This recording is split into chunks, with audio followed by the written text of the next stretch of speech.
It's nefarious, man. Like, the brain works in fucked up ways. The mind is one of the most deceiving, manipulative pieces of equipment, flesh, human bodies on earth. I never have trusted my brain. All of that weight lives in your head, and you are the decision maker. Psychology of Entrepreneurship. Hi, it's not Ronsley. I'm Kaylee, one of the producers behind the Psychology of Entrepreneurship, and for any new listeners, this is a series where we go inside the minds of entrepreneurs, artists, and athletes to see what is the psychology behind their decisions.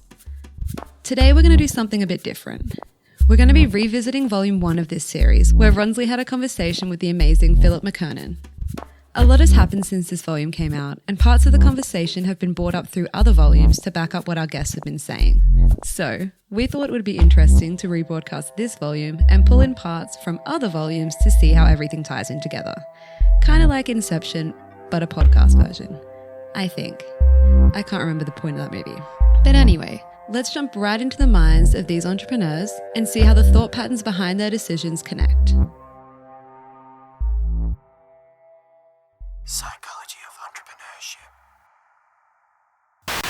Hi, my name is Ronsley, and for as long as I can remember, I've wanted to take my audience on a journey where they challenge the accepted beliefs or so-called truths. And since I was battling a whole bunch of questions in my mind, I decided to talk with people who had versions of answers that might or would perhaps challenge my own belief systems. These are their stories, starting with Philip McKernan. Philip is like this really interesting being. Like, I've never met someone like Philip McKernan. He's a healer of sorts. I've watched him get to people's trauma. It was just fascinating. I met Philip at an event last year, and we had dinner together, and I decided to go and interview him. My name is Philip McKernan. I'm the founder of One Last Talk. I'm a coach, and I deliver and run retreats all over the world for entrepreneurs and leaders who are seeking clarity about their present and about their future. So I met Philip at this dinner, right? And in my first interaction, through conversation actually, he asked me a few questions that got me really emotional. And I cried at this dinner table with 4 other people at the same table that I had met for the first time. So I went and got his book. It's the only book that's on my bedside table and has been like for months and months. It's called One Last Talk, and it's about this movement. It happens all over the world where people deliver their one last talk. If you had to give one last talk on the planet, what would it be and what would you say? And I remember one of the proudest moments for me as an individual was being able to finish a One Last Talk live event, put the speakers on stage, stand back and look at the speakers in front of 150 people and say, thank you for allowing me to stand on your stage. And I said, ladies and gentlemen, your speakers. They got the applause, they got the standing ovation, and then we shut the event down. To get a better idea of the impact that One Last Talk has, here's David Cohen in Volume 14 talking about his experience. Yeah, One Last Talk. I went to the one in Boulder. I had no idea what to expect. Philip just said, you got to come to this thing. And someday you'll be on stage doing this. I said, well, I'm an introvert. I don't know if I'll ever do that. But I came and I just crying. Like, I've never spent an entire day just basically crying, right? So emotional. And, that'll turn a lot of people off from the event. But basically, people are standing up saying the one last thing they would ever say to the world, right? Even though they're not, it's not the last thing, they're pretending that it would be. And what would they want to convey to the world? And the stories are just so incredibly powerful, right? People that have gotten out of a long-term jail sentence talking about, when the thing happened that put them in jail and how they feel about it today and their journey. God, it's just such an emotional thing. And it's a construct that I loved the first time I saw it, which is just a mental model of, this is the last time you'll be able to say something to the world. What do you want to say? It's meaningful. And I immediately thought of the startups that I work with. And I thought of Startup Weekend, which we run 1,000 times a year in 120 countries. And I said, there's 100,000 would-be entrepreneurs going to these things. Like, what if we inspired them and said, what if this was your one last startup? Here's what's really interesting for me. Philip just like me, doesn't really like the limelight or the credit. And that last statement was one such example. Then he said this that kind of explained that feeling I had just a little bit more. So as much as I think One Last Talk is delivering and giving a lot to the world, I also think I've received a tremendous amount, most of which I haven't stopped to really contemplate. I feel like a father who watches his son do something that you hope he will do someday, and you know he can do someday, and you know he has or she has the ability, and then you finally see it when you're least expecting it. And when you see a person awaken to themselves, I think one of the most extraordinary opportunities in the world, and one of the scariest things, is actually to meet and to walk down the street and bump into yourself. And when you see somebody connect with their truth and their story, and to realize they have value far and above any aspect they thought of value, like beyond all of that, it's just magical. It's pure magic. This kind of reminds me of Melissa Ambrosini's awakening from volume 21. I was in hospital feeling the most unwell I've ever felt, but the most alone I have ever felt in my entire life. And I literally was like, is this it? Is this what we are here for? To suffer? And at this time I was 24 years old, and a few weeks before this that I ended up in hospital, I just started this thing called yoga. And I was like, what is this yoga business? It feels so good. So I just started it. So I'd met these new friends at yoga, and they sent me a care package to the hospital. And in that care package was like crystals and angel cards and teas and herbal tinctures and a book that changed my life. That book was Louise Hay's You Can Heal Your Life. And I remember reading this book, and I would turn to my mom and I said to her, why didn't you tell me that we create our own life? And I did go through a blame stage toward my parents, and, I have moved through that, and I'm so grateful, and I just love and adore them now. And that was the awakening for me. I read this book, and I literally, like that, decided to change my entire life. There was this voice inside me that said, if you get healthy and happy again, you'll live a life beyond your wildest dreams. And I didn't know what that voice was. I now know it's your intuition, but I didn't know what intuition was back then. He challenges everything about the stuff you already believe in, and challenges all challenges all my patterns for sure. Challenges everything that I thought was correct. I've said to people, I dare you to be happy. I fucking dare you to run the risk, to take a chance on yourself, to do something that you've always wanted to do, and run the risk of being happy, because so many of us want to play safe, because we think our mind deceives us into thinking that if you're in control and if you play safe, you will be safe. There is no greater lie that we tell to ourselves, because safety is driven by insecurity, and insecurity is driven by a need to control, and control is a fucking illusion.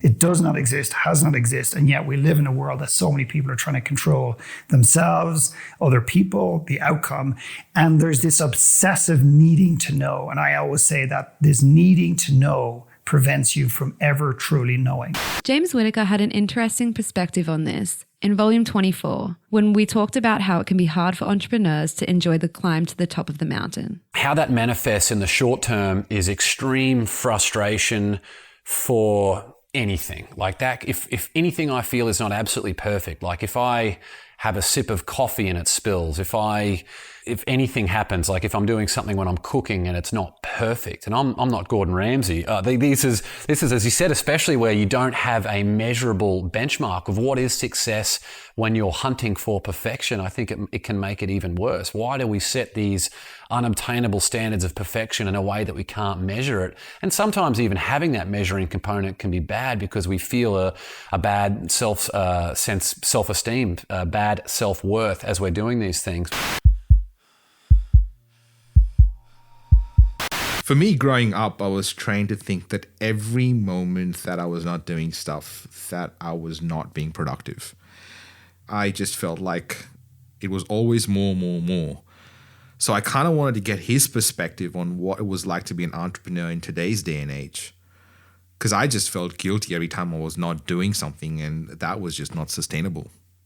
If information was the key, Ronsley, to happiness, success, peace of mind, etc., we would never, ever, ever be happier than now, because we've never had such information, nor have we ever in the history of mankind had such accessibility to information through laptops, iPads, iPhones, whatever it happens to be. But what's happening is we're consuming it at the speed of light. So I meet people, so I've read a book last week and reading another book this week and another book next week.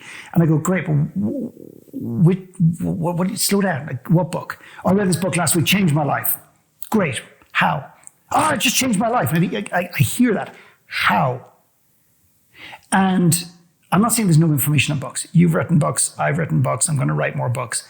But if we just read 3 books, put them on our bookshelf and kept going back to those books and implementing the things that were organically and intuitively aligned to who we are. But a lot of us are consuming books because we're afraid. It's driven by a scarcity that if I don't read the latest, greatest book, I'm going to miss out. And what's happening is, if I can get this right and then I'll stop, is that we're consuming information. The information does not have the time to turn into knowledge because we're too busy reading the next book, consuming the next podcast. And it rarely ever goes down into wisdom and almost never lands in a place called awareness. Did you know 36% of employees would give up $5,000 a year in salary to be happier at work? For me, I think what tends to happen is we as business owners, as creatives, get asked for the recipe for success straight off the bat. And what I would love to tell you is that I have all the answers, but I really don't know what is possible for you and for me if I have and we have a little bit more faith and trust in our voice. What if we stayed in that unknown part for a little bit longer?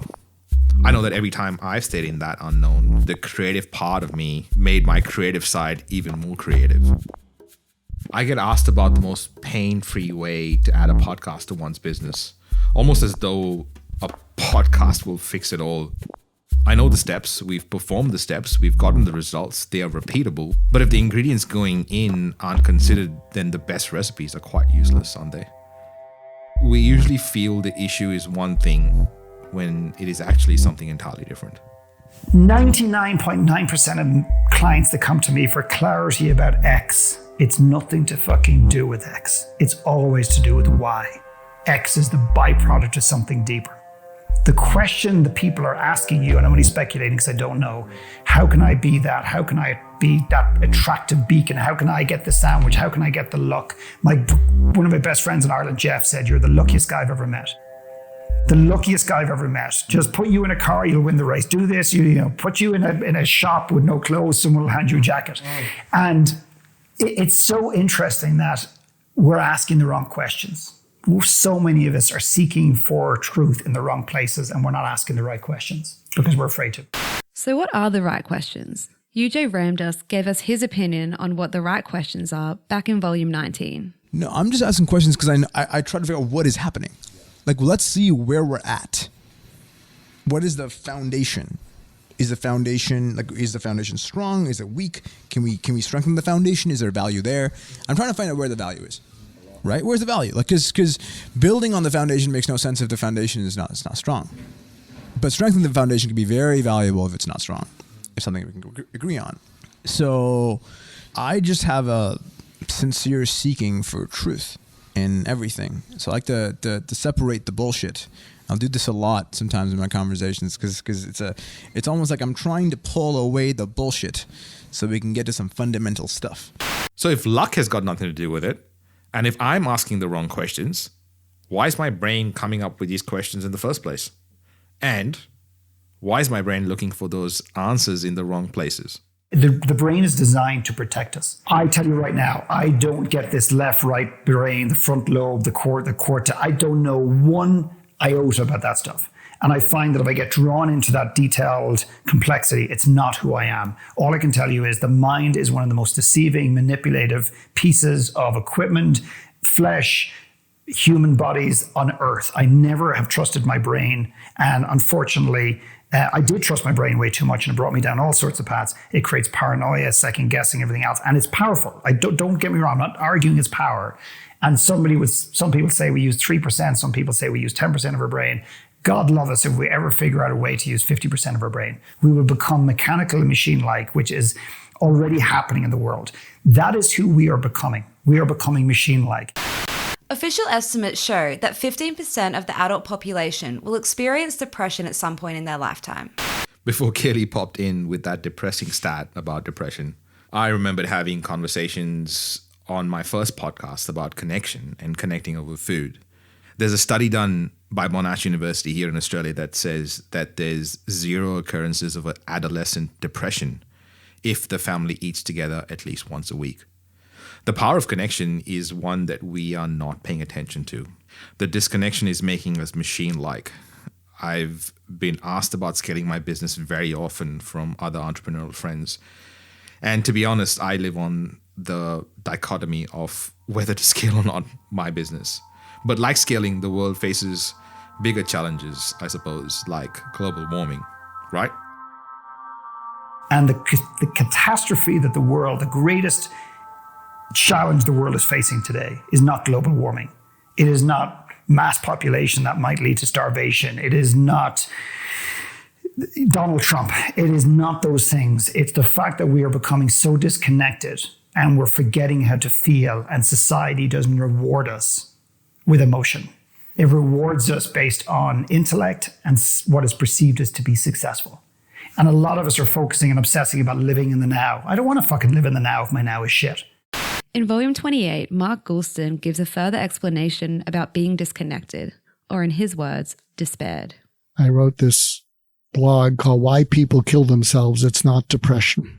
And what I said is that there's hundreds of millions of people who are depressed who don't kill themselves. There are many who do. Not many, but some. There's hundreds of millions of people lose their jobs, lose their marriage, and they don't kill themselves. Now, all those things can contribute to it. But one thing that nearly all suicidal people feel, which is what I spoke about in the article, is they feel despair. And if you break the word despair into DESPAIR, they feel unpaired with reasons to live. They feel hopeless, without a future, helpless, powerless, useless, worthless, meaningless. And when they all combine, they feel pointless, and they pair with death to take the pain away. I have no interest in living in the now if my now is shit, or the rest of us are forward focused. My work and what I believe is, if you want to understand who you are at the core, intellectually and emotionally, there's only one place to go, and that is into your past. That is the place that holds every key to who you are and who you're going to be, whether you like it or not. Psychology of Entrepreneurship. Not sure about you, but in Australia, being busy is seen as a badge of being successful somehow. I actually find that if I'm busy, I have no idea what's going on, and I'm running around like a headless chicken. I found that every time I was busy, that if I just took a break, I came back and everything was almost better. Nothing had changed, but I think the perspective almost made it better. So how do I consolidate that? I feel like I should be taking a break, but every time I do, I feel guilty. The battle inside my head drives me mental sometimes. So, Philip, you know what?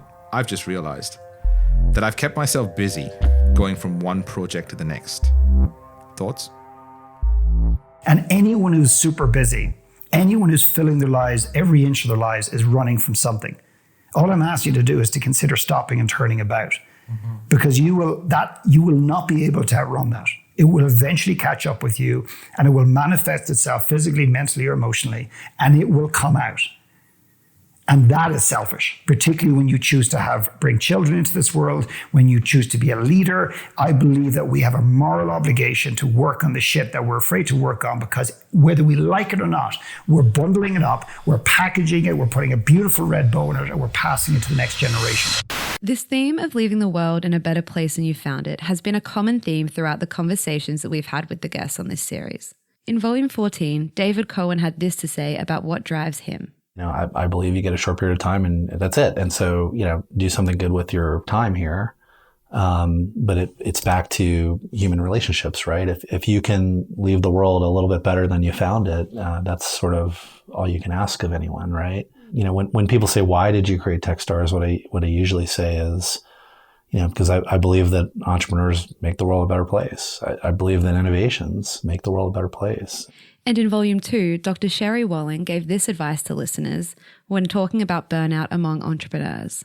As entrepreneurs, as we grow and mature, are finding whys that are about more than I've got this thing to work out, or I have this drive and pain inside of me, but are about things that bring us joy, that make the world better. I mean, these sound sort of lofty, and I feel like I could roll my eyes at my own self. But when we think about it at the end of our lives, we're going to take stock of, like, how did we spend our time? And the questions that we're going to ask is, what did I do that was important? How did I make my life better? How did I make other people's lives better? How did I experience joy? How many beautiful sunsets did I see? How many hard problems did I solve that made me satisfied and made me proud of myself? I think maybe the question that we don't ask is, like, how's this going to play on the deathbed? That's the question to ask. What are we going to regret? What are we going to be sad that we missed when our time is up? So for a lot of reasons, we feel like we are alone. I've heard Jason Gaynard say this on his podcast about how most people feel alone even when they are in a marriage. Why do we feel alone in those positions even though we have people around us? Like, for me, as an example, I have team. I have a great partner. Why is it that initially I would feel like this whole thing was my own journey and was just my cross to bear, so to speak? Let me be very honest here. There are still times that I feel alone, but perhaps they happen less and less often these days because I think I'm starting to like myself just a little bit more than I used to. We don't like ourselves. So many of us don't like ourselves. We're afraid of how humanity will judge us, but humanity will never judge us the way we judge ourselves.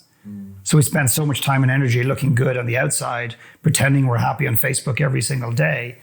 And very few of us are willing to actually look at the greatest bully that we'll ever meet, that meets us in the fucking mirror every single morning of our lives.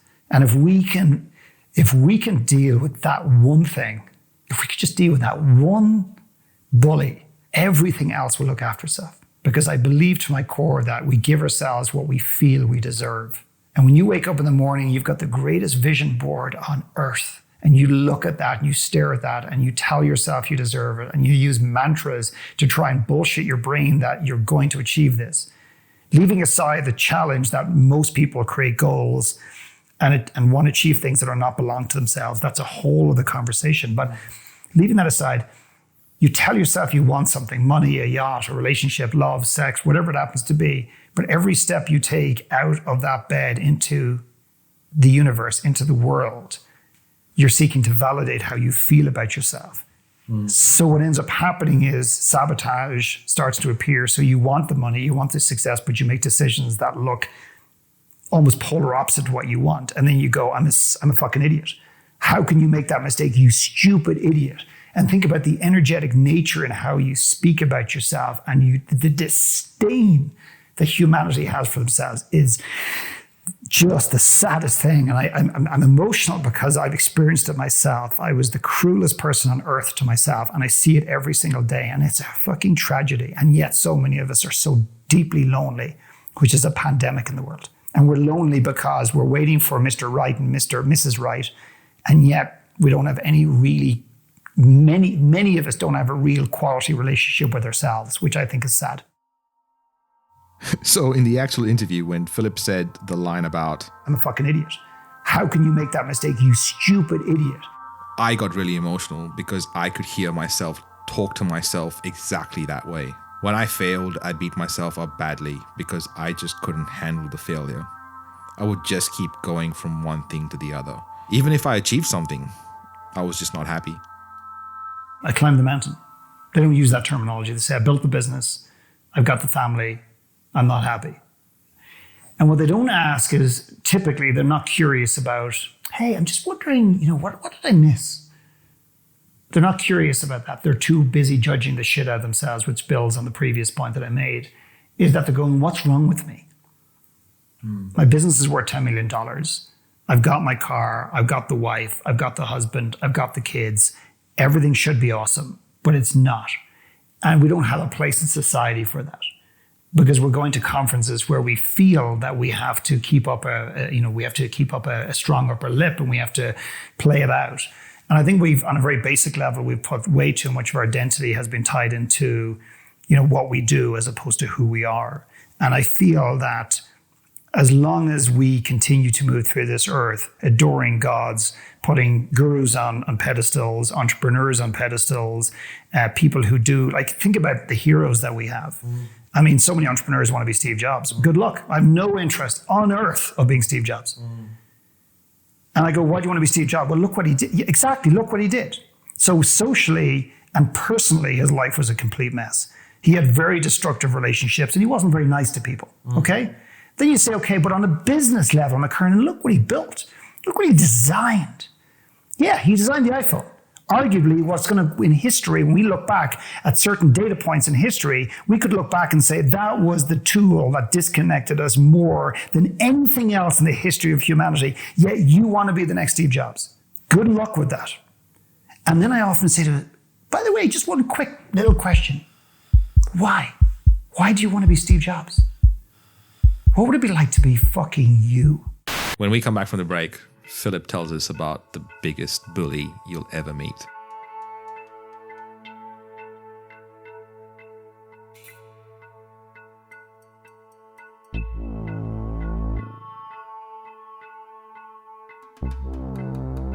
Psychology of Entrepreneurship.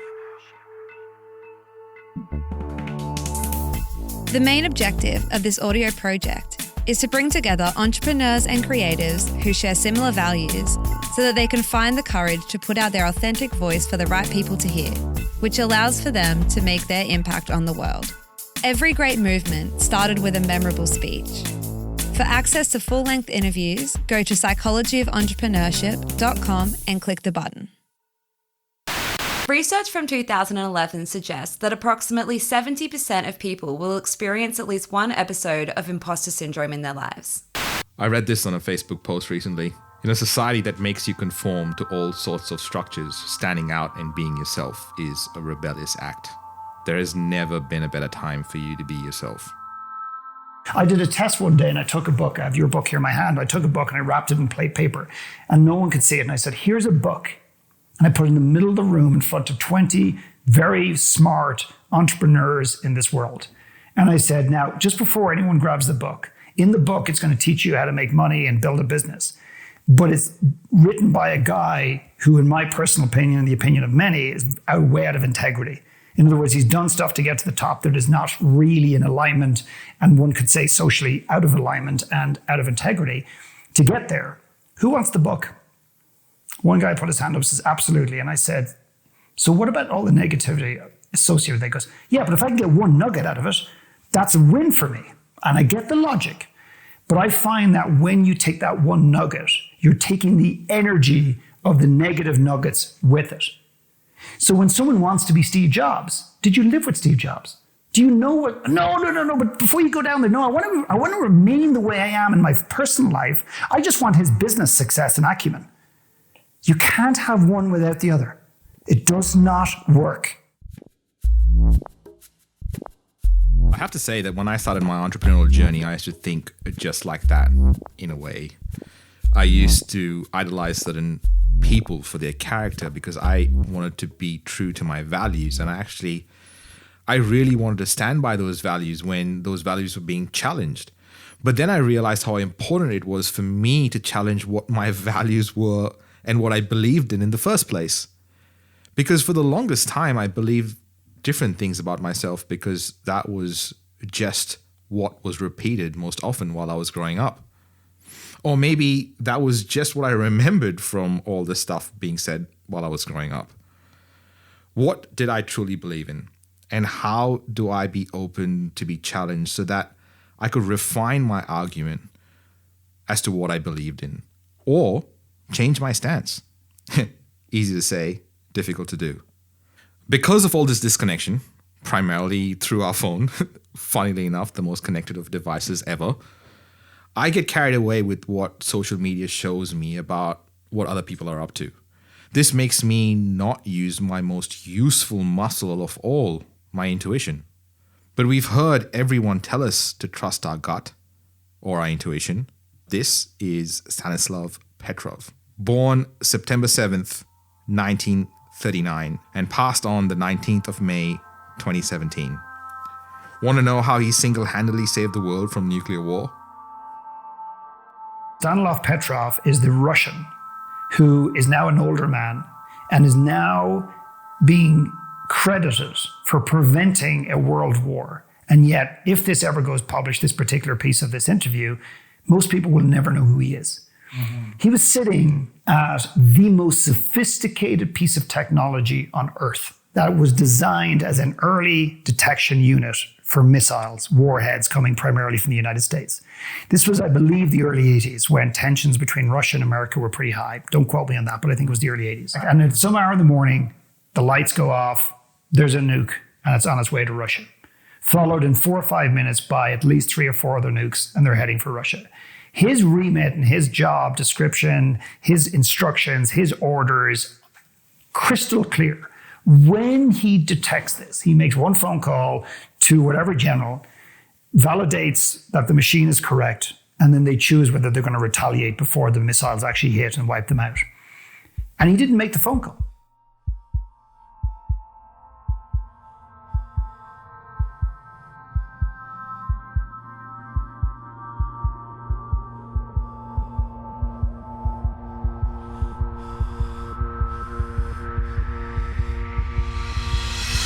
He never picked up the phone.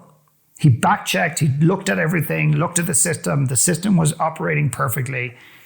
And there was no way he could tell that it was misreading something. And he went against all of the rules that he was meant to do. Uh-huh. And in the end of the day, he just said, when someone said to him in a very famous interview, he said, "Why didn't you just call up?" He just said, "I had a feeling in my gut." Feeling in my gut? Did he just say that? Well, I seem surprised at this. When I think about my journey as an entrepreneur, even just as a person, I remember how my gut was so important at every step of the way. I feel entrepreneurship has a lot to do with trusting your gut and being uncomfortable with a lot of things. And yet entrepreneurship is one of the most painful, challenging things on earth. And if you become an entrepreneur and you don't make it in your first time around, your second time around, then what happens is you tend to internalize the failure and think, actually, it's me. I'm just not an entrepreneur. Every single person on this earth is an entrepreneur if they want to be. Everybody. And the stats to show how many jobs are going to be taken out of the economy over the next 20, 30 years is frightening. So I think you're going to almost have to be an entrepreneur in the future and think, actually, it's me. I'm just not an entrepreneur. Failing at something can be hard on our self-esteem. Here's what David Meltzer had to say in Volume 5 about the idea of becoming an overnight success. The biggest piece of advice I give to entrepreneurs is the first thing you should do every day is figure out how you stay in business tomorrow. Because if you stay in business long enough, you're going to be more and more successful. Things evolve. There's no revolution in business. There are no overnight successes. Yeah. There isn't. You go, I sit with the top entrepreneurs in the world. None of us are overnight successes. And most of us have what other people believe failed more than anyone. It's like worse than baseball. Impostor syndrome was first studied by psychologist Dr. Pauline Rose Clance in 1978 and was originally labeled as imposter phenomenon. My whole pursuit on interviewing these amazing people, whether they were jet fighter pilots or athletes or singers or entrepreneurs, was finding out why we believe that we're not good enough, why we sell ourselves short on the things that we've done. And while I interviewed all these people, my main focus was, and it still is, to create an audio documentary on imposter syndrome from a perspective of exploring it from all the different angles. So I almost always asked these experts this one question: what really is imposter syndrome? I think imposter syndrome is driven by the fact that we're doing stuff that we shouldn't be doing. We're doing stuff that is out of alignment, and we are an imposter. We're imposing on ourselves. We're cheating on ourselves. We're doing work that we're not meant to do. No one will ever find out fully who they are. So I'm just picking this up, and I'm not trying to expose what you said. I'm just trying to be cautious with the terminology of when someone finds out who they are, it's almost like an awakening. It's like, I know you're not suggesting that one morning they wake up and it's all 100%, but I think that's the challenge, is that we feel that, like somebody said to me in a podcast recently, how did you become so authentic? And I said, you're making an assumption I am. And they were totally thrown off and they go, you mean you're not? And I said, I'm more authentic than I used to be, but I'm not even close to where I could be.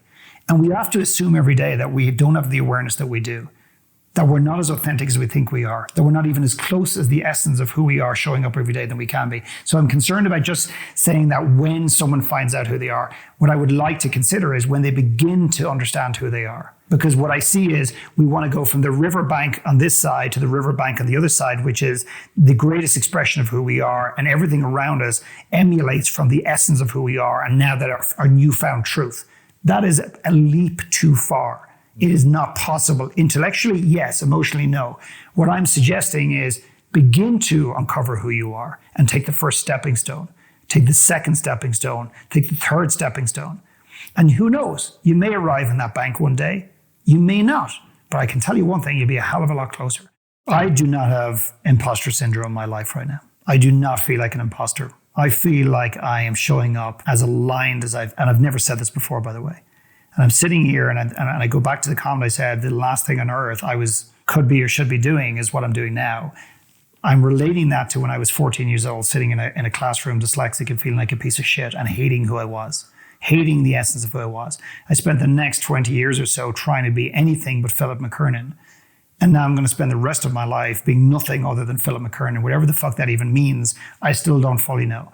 And showing up unapologetically everywhere. And I'm not talking about using F-bombs and hitting the bullshit button and just being rude and tackling people. That's easy. That's not authenticity.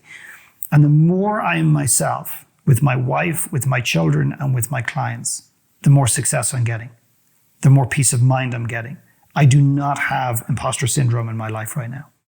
When I heard Philip say, I think imposter syndrome is driven by the fact that we're doing stuff that we shouldn't be doing. It made me really, really uncomfortable. Everything in me made me ask myself the question, am I doing what I shouldn't be doing? That made me go down a rabbit hole of why, in an age of disconnection, the imposter inside us is alive and well. Psychology of Entrepreneurship.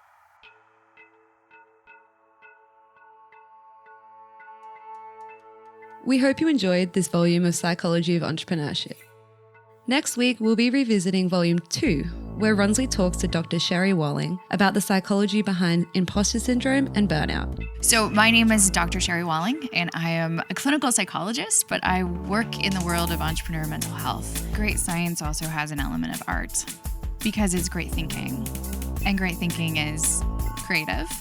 It's a different way of problem solving. It's hard for me to take seriously anybody who's like, oh yeah, I feel very nonchalant about my company, or very objective. It's like, no, you probably don't. I mean, you could be exceptional, but probably not.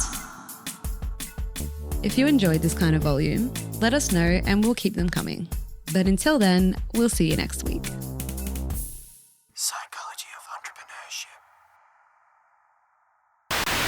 Entrepreneurship. I interviewed Philip because of all his work with international teams. He has worked with the Canadian Olympic team, the Pentagon, and has shared the stage with speakers such as the Dalai Lama and Richard Branson. He is an inspirational speaker, writer, and filmmaker. Philip is the founder of the One Last Talk movement, author of Dead Man Walking, Rich on Paper, Poor in Life, and One Last Talk. He has built an orphanage in Peru and traveled to over 80 countries. This was one of the most insightful conversations I've had. Apart from challenging and confronting my own beliefs in many ways, it made me think about stuff that I was not doing that I should have.